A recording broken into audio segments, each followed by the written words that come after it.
Now we'll move on to public comment, and we'd ask that you please limit your comments to 2 minutes. Please approach the microphone and sign in and state your name and address for the record.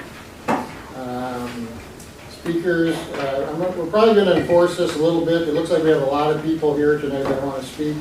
So speakers will be limited to 2 minutes. I want everybody to talk though, so let Kevin keep track. Or you get 4 or 5 minutes into it, he'll raise his hand, and maybe you can wrap up so everybody gets a chance to speak. Those speaking are asked to conduct themselves in a respectful manner as they deliver their comments. Audience members are asked to refrain from reacting to comments. The City Council will not respond directly to comments in this venue or take immediate action in response to it. So let's open up the floor to public comments, and Brad Meyer. Brad, you wanted to speak?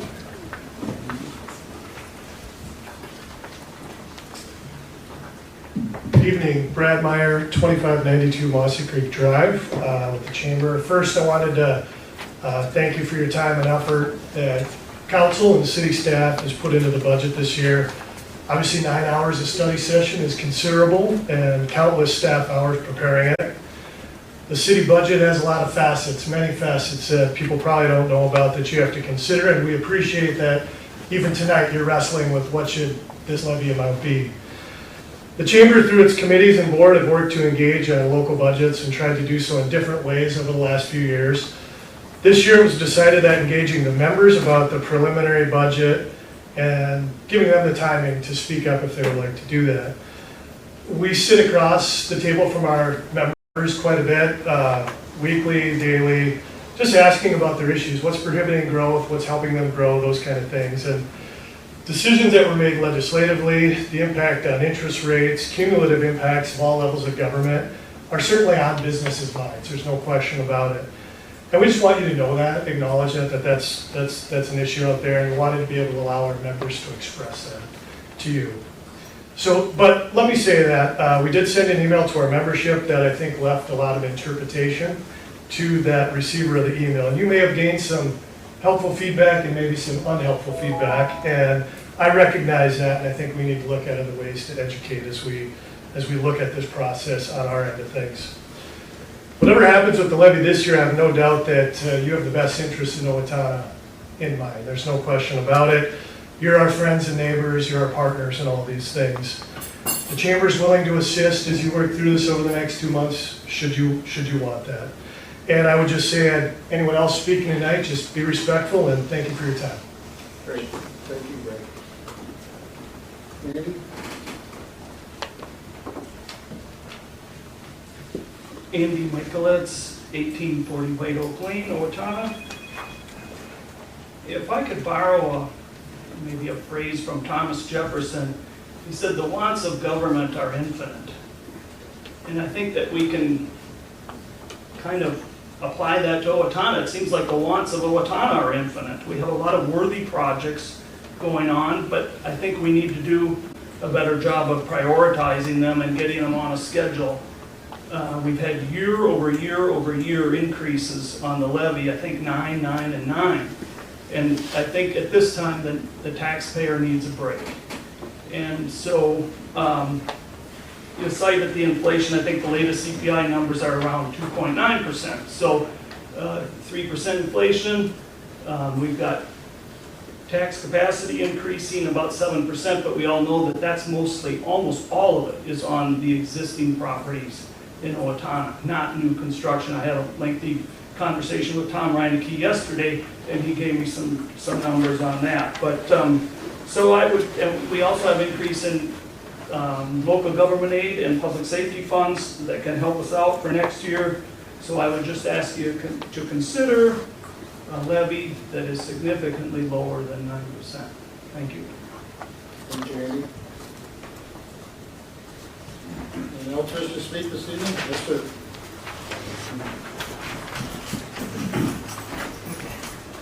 Thank you for giving me the opportunity. My name is Lawrence Lee. That is 760 Crescent Lane. Owatonna. A lot of you ask me where you're from. Yeah, long story, but I've been here 20 years. So, last 20 years I've been engaged in business, and I know some of the member, commissioner, and administrator.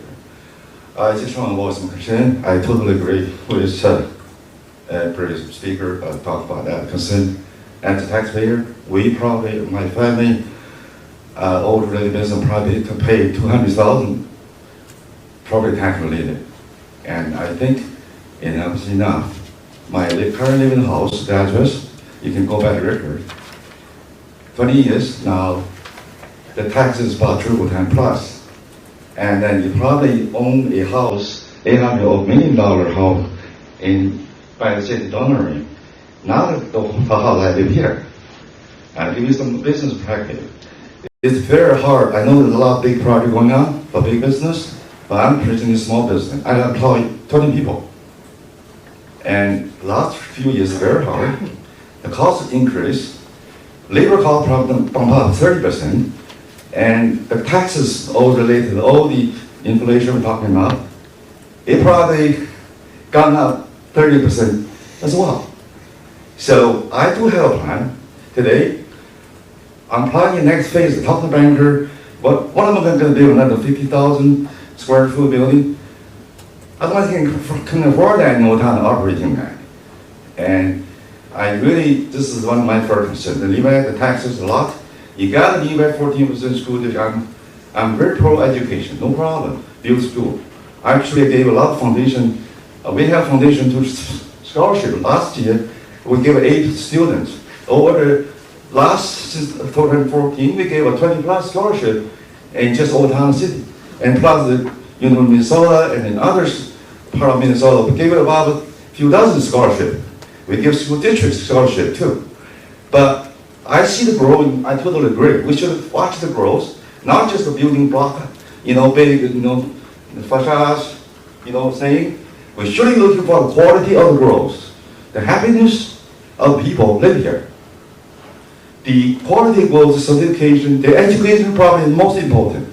But it's not just the building, how new the building is. My daughter graduated here from high school here, the old building. Today, with high school enrollment drop out, the quality drop out. And recently, I have a concern about the safety issue in the city downtown area. I never seen a lot of kids when no school time, vacation time, trying to vandalism, trying to make the paint, destroy things, and tear house in there. Never seen these things in the last 20 years. And I should really think about that. I'm pulling out. Keep going this way, I'm out. I'm selling my home, take my business, grow a different place. I just have a concern, please, and everybody sitting here, agree, disagree me, that's just my opinion. I will thank you for listening to me, and I do think a lot of people I spoke to, my employee, my neighbors, we do have some concern. It's hiding there, and then the meeting seems to here, we talk about all agenda. I kind of say there's other aspect we should look into that. Thank you. Thank you, Mr. Lee. Yes, sir. Excuse me.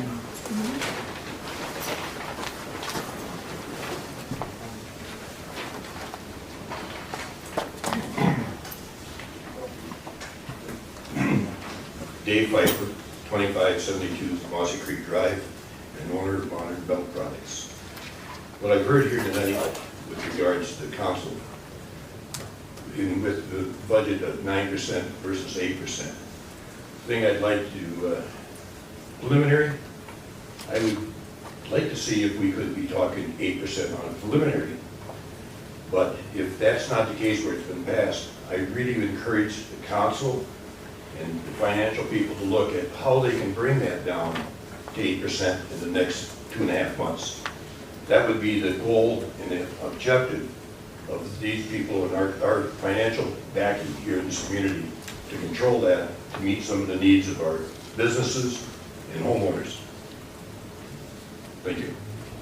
Thank you. Thank you. Anyone else wish to speak this evening? Yes, sir.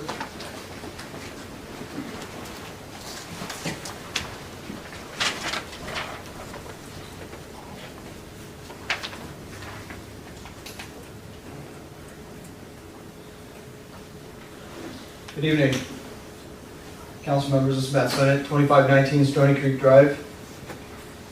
Here tonight about the East Side Corridor project. a highway by definition of up to 55 miles per hour that is being proposed to be placed at an area next to residential neighborhoods that was originally intended for residential street.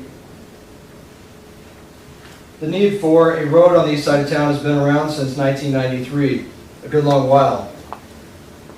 In 1995, or back in 93, it said the preferred route would need to be altered to provide space for existing neighborhoods. This route failed because it wasn't safe enough and it didn't allow for growth. In 95, this proposed route was moved out significantly to allow for space mitigations, mainly because of safety, of 800 feet. Moved out 800 feet for safety. Seems to make sense to me. Today, this route is being proposed, like I said, in place of a residential street. As a matter of fact, here's a picture right here taken a few weeks ago of children playing in these backyards where this highway is supposed to go. My son right here is literally on the edge of that road. Not even set back from some houses in this neighborhood 35 feet. I'm having a hard time believing that the city gave this parcel of land in the back of our house, or in our homes here in this neighborhood, to the county to build a highway, but I can only surmise it's because most of you haven't been out there to see the actual location, except for one city council member we're aware of.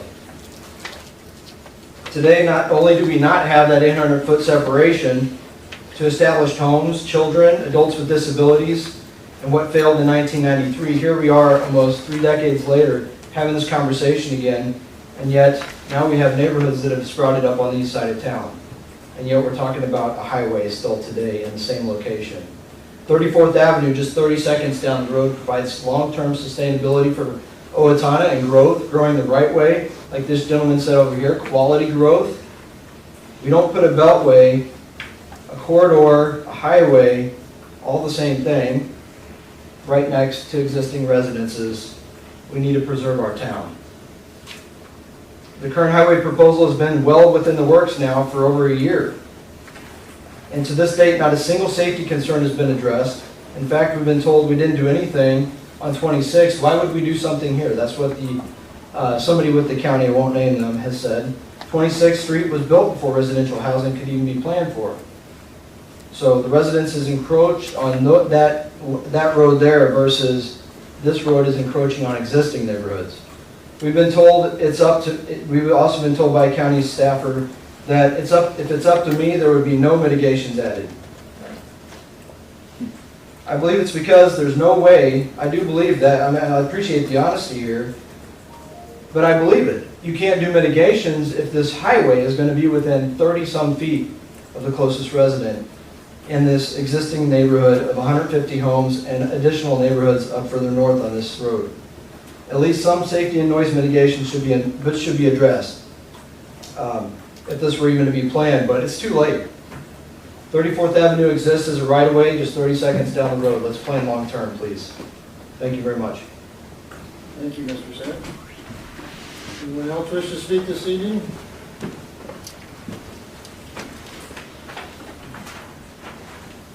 My name is Melissa Zimmerman, 2525 Stony Creek Drive, speaking to the East Side Corridor as well. 30 years ago, we knew space needed to exist around residential areas for mitigation. 30 years. How can we keep ignoring this today?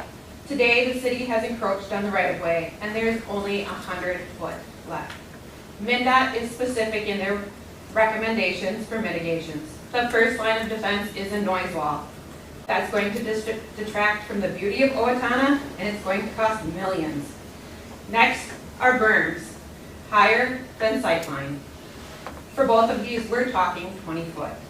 Berms are expensive as well, and at the steepest would occupy 80 foot of right-of-way. At a preferred ratio, 120 foot. Next comes trees.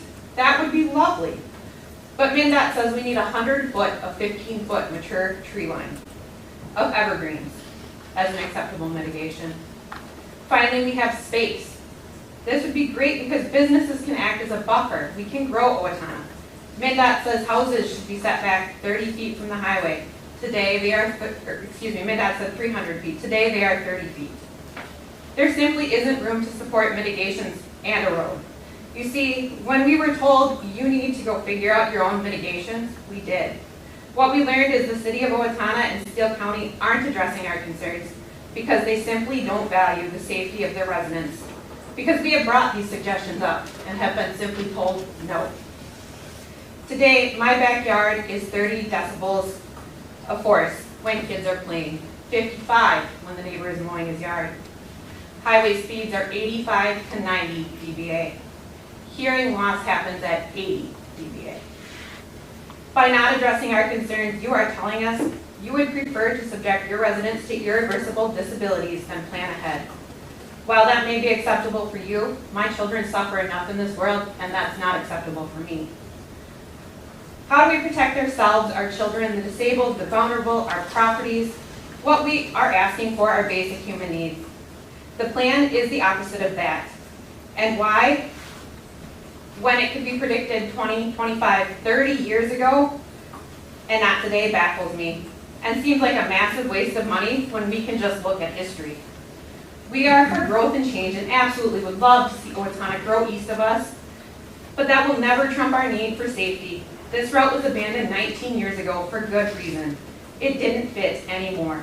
The 100-foot outlots behind us were always intended for safety and growth. They never should have been considered for a highway. Use the foresight of our forefathers and plan for the highway correctly and leave our outlots for safety measures as they were intended, and all the experts have already told us, including MnDOT. We need to do better than subjecting our residents to hazardous conditions in their very own homes in the name of progress, especially when we have the perfect opportunity for progress, safety, and growth, just 30 seconds east.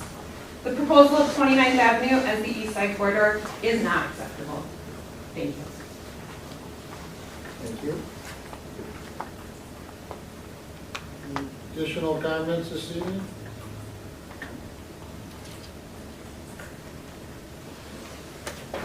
Yes, sir.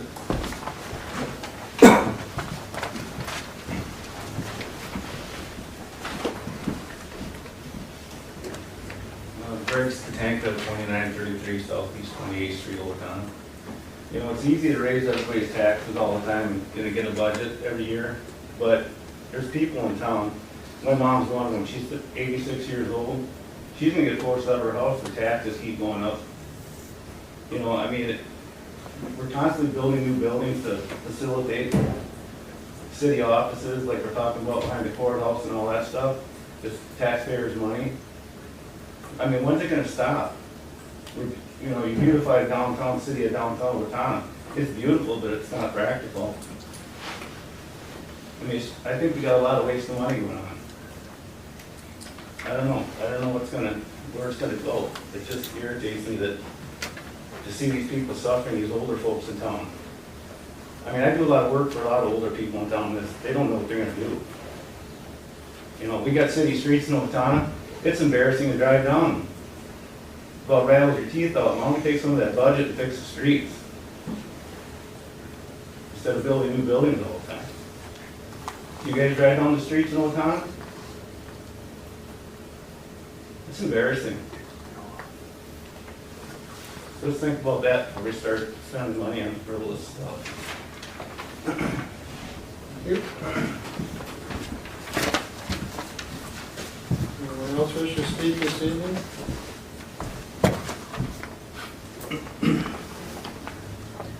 Okay.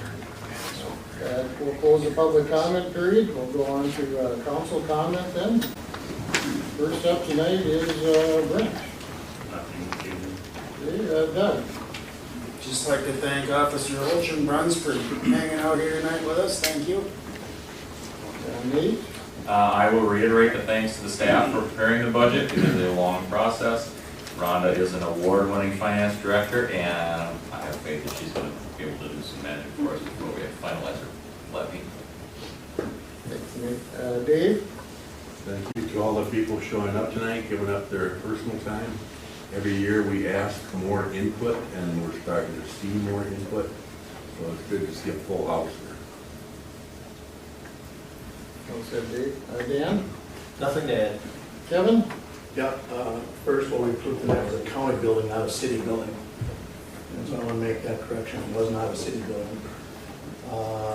Second, I'd be remiss if I wouldn't congratulate the godfather of soccer, as he's called. Mr. Dave Furness joined our Owatonna High School Hall of Fame last week. And I would say that without Mr. Furness, along with a few other people, but Mr. Furness really pushing, we wouldn't have a soccer program in Owatonna. So Dave, congratulations, well deserved. Well said, Kevin. Mayor, Kevin? Only comment I'll make too is it's nice to see so many people attend the meeting tonight, and thanks for your comments. And Chris? Nothing to add.